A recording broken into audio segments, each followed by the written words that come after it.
Welcome to I chemistry channel. तो चलिए video शुरू करते हैं स्टूडेंट्स आज की। ओके, तो देखो लास्ट वीडियो में हमने न्यूमेरिकल प्रैक्टिस कर लिए थे, rate of reaction, average rate, okay, और रेट ऑफ फॉर्मेशन। ठीक है बेटा, और क्या क्या पढ़ लिया था हमने, और इक्वेशन सॉल्व करी थी हमने। ठीक है, न्यूमेरिकल सॉल्व कर लिए थे काफी हमने, रेट ऑफ रिएक्शन के, रेट ऑफ अपीयरेंस के, रेट ऑफ डिसअपीयरेंस के। ठीक है, अब अगला टॉपिक पढ़ते हैं स्टूडेंट्स। देखिए टॉपिक है हमारा अगला, factors influencing rate of reaction. Factors ध्यान से समझना है, फैक्टर्स इन्फ्लुएंसिंग ओके जी, influencing rate of equation, factors influencing rate of reaction. ठीक है जी, रेट ऑफ रिएक्शन। तो देखो अगर मैं बात करता हूं बेटा, जनरली अगर मैं बात करता हूं तो कौन कौन से फैक्टर्स अफेक्ट करेंगे रेट ऑफ रिएक्शन को। तो जो रेट ऑफ रिएक्शन है ना वो डिपेंड करती है अपॉन एक्सपेरिमेंटल कंडीशन के ऊपर। जो रेट ऑफ रिएक्शन है ना वो कुछ डिपेंड करती है एक्सपेरिमेंटल कंडीशंस के ऊपर। जैसे कौन कौन सी एक्सपेरिमेंटल कंडीशंस हो सकती हैं, सच एज कंसंट्रेशन हो सकती है। ठीक हो गया बेटा, कंसंट्रेशन। और अगर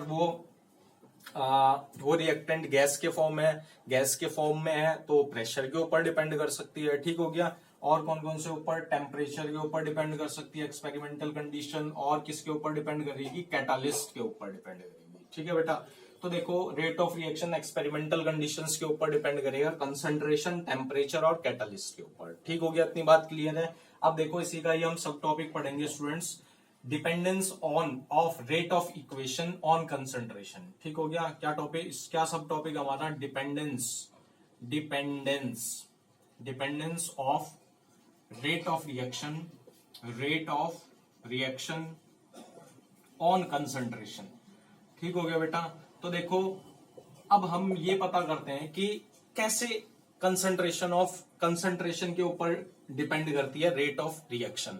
अब देखो जो रेट ऑफ रिएक्शन है ना वो डिपेंड कर सकती है, अगर मान लो किसी एक इक्वेशन में एक से ज्यादा रिएक्टेंट है तो उनकी कंसंट्रेशन के ऊपर डिपेंड कर सकती है, और प्रोडक्ट की कंसंट्रेशन के ऊपर डिपेंड कर सकता है रेट ऑफ रिएक्शन। ठीक है बेटा। अब अगर मैं इन जनरल की बात करता हूं, किसी भी रेट इक्वेशन को, रेट ऑफ रिएक्शन को रिप्रेजेंट करने का क्या तरीका है, the representation of rate of reaction. Okay, तो रिप्रेजेंटेशन करने का क्या तरीका है किसी भी रेट को, तो वो क्या है बेटा, वो डिपेंड करता है, डायरेक्टली प्रोपोर्शनल होता है कंसंट्रेशन ऑफ रिएक्टेंट। ठीक हो गया बेटा, द रिप्रेजेंटेशन ऑफ देखो बेटा, the representation of rate of equation, representation of rate of reaction, okay, depend करेगा concentration of reactant, depends upon concentration of reactant. ठीक हो गया बेटा, किसके, तो अगर मैं किसी भी रेट ऑफ रिएक्शन को रिप्रेजेंट कर रहा हूं तो वो डिपेंड किसके ऊपर करेगा, कंसंट्रेशन ऑफ रिएक्टेंट की। ठीक हो गया बेटा, रिएक्टेंट की कंसंट्रेशन के ऊपर डिपेंड करेगा। इतनी बात क्लियर है। तो देखो इसी रिप्रेजेंटेशन को क्या कहेंगे, रेट लॉ। क्या कहेंगे बेटा, रेट लॉ कहेंगे। ठीक हो गया, अभी आगे बताऊंगा रेट लॉ कैसे लिखते हैं, रेट लॉ या रेट एक्सप्रेशन कहेंगे, ओके, इतनी बात क्लियर है, या रेट इक्वेशन कहेंगे। क्या कहेंगे, तीन नाम है बेटा, रेट लॉ, रेट एक्सप्रेशन और रेट इक्वेशन। इतनी बात क्लियर है, ओके बेटा।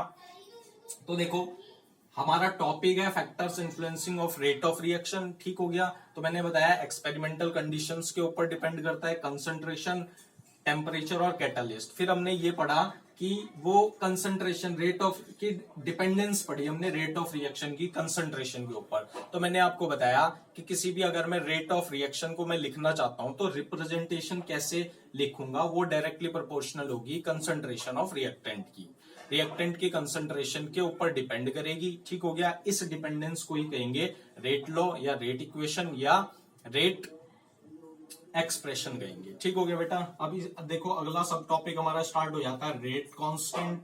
ओके जी, रेट कांस्टेंट। ठीक है बेटा, और rate constant and rate expression. ठीक है बेटा, rate expression, is it clear or not, इतनी बात क्लियर है बेटा। ठीक हो गया जी।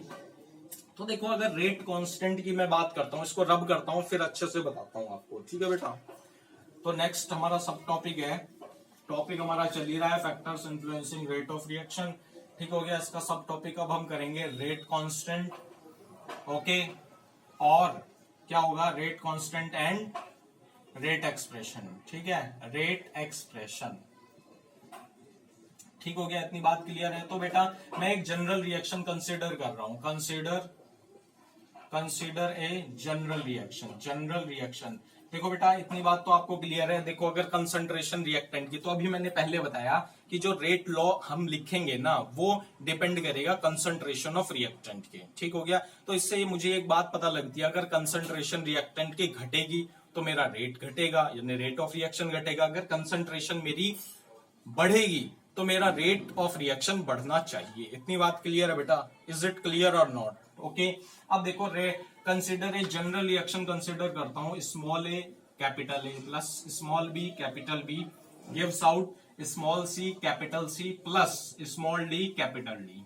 क्लियर है बेटा बात? तो अगर मैं रेट लिखता हूं, रेट डायरेक्टली प्रोपोर्शनल होगा बेटा कंसंट्रेशन ऑफ रिएक्टेंट की।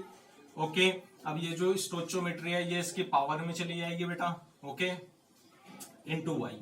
ठीक हो गया। रेट डायरेक्टली प्रोपोर्शनल है into concentration of reactant raise to the power stoichiometry. अब देखो एक्स और वाई, हेयर क्या होगा बेटा, here X and Y may और मे नॉट बी, ध्यान से समझना है बेटा, मे और may not be equal to, ठीक हो गया बेटा, equal to the stoichiometric coefficient, stoichiometric coefficient. ये अभी बाद में बताऊंगा क्या होता है स्टोइचियोमेट्रिक कोएफिशिएंट। इसका मतलब ये हो गया, अगर एक्स और वाई इस ए और बी के बराबर हैं, ध्यान से समझना है, एक्स और वाई ए और बी के बराबर हैं, तो वो क्या होती है, मॉलिक्युलरिटी ऑफ द रिएक्शन होती है। और अगर ये बराबर नहीं होते, कॉम्प्लेक्स रिएक्शन में ये बराबर नहीं होते। फिलहाल तुम ये समझो कि एक्स और वाई बराबर भी हो सकते हैं स्टोइचियोमेट्री यानी ए और बी। ठीक हो गया बेटा, और बराबर नहीं भी हो सकते हैं। मॉलिक्युलरिटी मतलब सिंगल स्टेप में बराबर होते हैं और जब कॉम्प्लेक्स रिएक्शंस आती हैं बराबर नहीं होते। ठीक हो गया बेटा। अब यहाँ पर क्या है, अगर आपको दिख रहा होगा A B C and D, ये क्या है, स्टोइचियोमेट्री क्या है, स्टोइचियोमेट्री है बेटा। स्टोइचियोमेट्री आप जानते हो 11th का टॉपिक है बेटा। ठीक हो गया, stoichiometry of reactant and products की क्या है बेटा, रिएक्टेंट्स एंड प्रोडक्ट्स की स्टोइचियोमेट्री है। ठीक हो गया, इतनी बात क्लियर है बेटा। अब देखो मैं प्रोपोर्शनैलिटी कांस्टेंट हटाता हूं, प्रोपोर्शनैलिटी का साइन हटाता हूं, तो क्या लगाऊंगा, के लगाऊंगा, ए की पावर एक्स और बी की पावर एक्स वाई। इतनी बात क्लियर है बेटा। अब देखो हियर स्मॉल के रिप्रेजेंट्स, स्मॉल के क्या होता है, प्रोपोर्शनैलिटी कांस्टेंट होता है। इसको क्या बोला जाता है, रेट कांस्टेंट बोला जाता है। हियर वेयर स्मॉल के क्या है बेटा, is the proportionality constant, proportionality constant होता है। ठीक हो गया, is it clear or not? Which is called, जो कि क्या कहा जाता है, विच इज कॉल्ड, क्या कहते हैं बेटा इसको, इसको कहते हैं रेट कांस्टेंट। क्या कहते हैं, rate constant. Is it clear or not? इतनी बात क्लियर है बेटा? ठीक हो गया, इतनी बात क्लियर है आपको? तो मैंने आपको ये बताया कि अगर जनरल इक्वेशन दे रखी है तो उसका रेट कैसे लिखेंगे, उसका रेट लॉ कैसे लिखेंगे। बेसिकली ये क्या है, रेट लॉ है बेटा। ओके, ठीक हो गया। तो मैंने बताया ए बी सी और डी क्या है, स्टोइचियोमेट्री है रिएक्टेंट और प्रोडक्ट्स की। रेट डायरेक्टली प्रोपोर्शनल ए की पावर एक्स बी की पावर वाई। एक्स और वाई क्या है, स्टोइचियोमेट्री है, वो बराबर भी हो सकते हैं और नहीं भी बराबर हो सकते हैं, स्टोइचियोमेट्री के। ठीक, अब मैंने क्या करा, प्रोपोर्शनैलिटी का साइन हटाया, कांस्टेंट लगाया। ये के क्या है, प्रोपोर्शनैलिटी कांस्टेंट है, इसको क्या बोलते हैं, रेट कांस्टेंट भी बोला जाता है। ठीक हो गया। अगर मैं इसको और मॉडिफाई करके लिखता हूं तो मैं रेट कैसे लिख सकता हूं बेटा, रेट क्या हो जाएगा, देखो जो लास्ट टाइम मैंने आपको बताया है क्या होता है rate, -1 upon A D A over D T.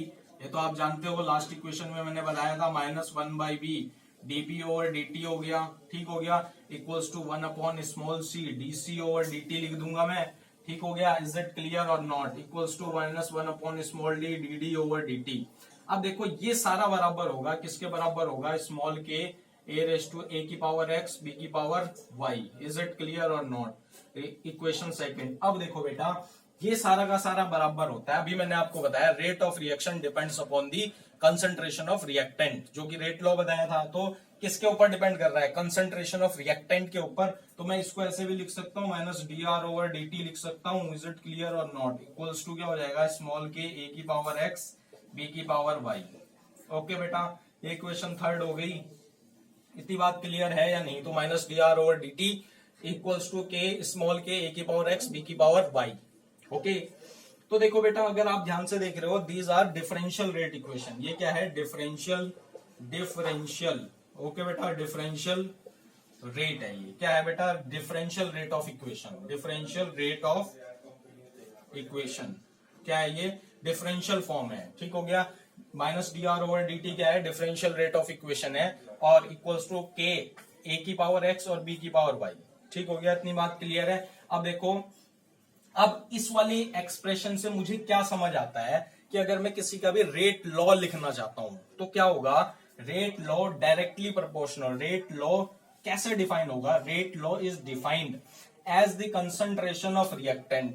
वो कंसंट्रेशन क्या होगी, these are called molar concentration. Okay बेटा जी, each raise to the some power, okay, some power which may or may not be equal to the stoichiometric coefficient in a balanced chemical equation में वो उसके बराबर हो भी सकती है और नहीं भी हो सकती है। ठीक हो गया, is it clear or not? ये रेट इक्वेशन हो गई, रेट लॉ मैंने आपको बताया। रेट लॉ एक बार और समझो बेटा, मैंने क्या बताया, the representation of rate law is defined as the concentration of reactant.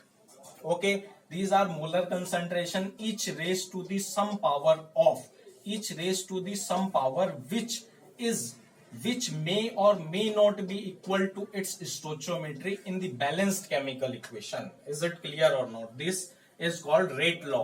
Okay बेटा जी, अब देखो इसको अच्छे से समझेंगे कि क्वेश्चन एक मैं जनरल एग्जांपल लेता हूं आपके साथ। ठीक हो गया, देखो कैसे हो गया ये, देखो एक जनरल एग्जांपल लेता हूं। 2NO गैस है, ठीक है, प्लस O2 हो गया, तो क्या बन गया, NO2 बन गया। ठीक हो गया बेटा, is it clear or not? तो ये क्या हो गया, 2NO2 हो जाएगा। ठीक हो गया जी, ओके, तो ये भी गैस हो गया। तो अगर मैं इसका रेट लिखता हूं तो रेट क्या हो जाएगा बेटा, रेट इक्वल्स टू स्मॉल के NO की पावर क्या हो जाएगी 2 और O2 की पावर कितनी हो जाएगी 1। Is it clear or not? नहीं समझ में आई बात? Is it clear or not? इतनी बात क्लियर है बेटा? ठीक हो गया, तो इसी के साथ ये वीडियो यहीं पर खत्म हो जाती है। वीडियो आपको अच्छी लगे तो लाइक कर दो, चैनल को शेयर कर दो और सब्सक्राइब कर दो। Thank you.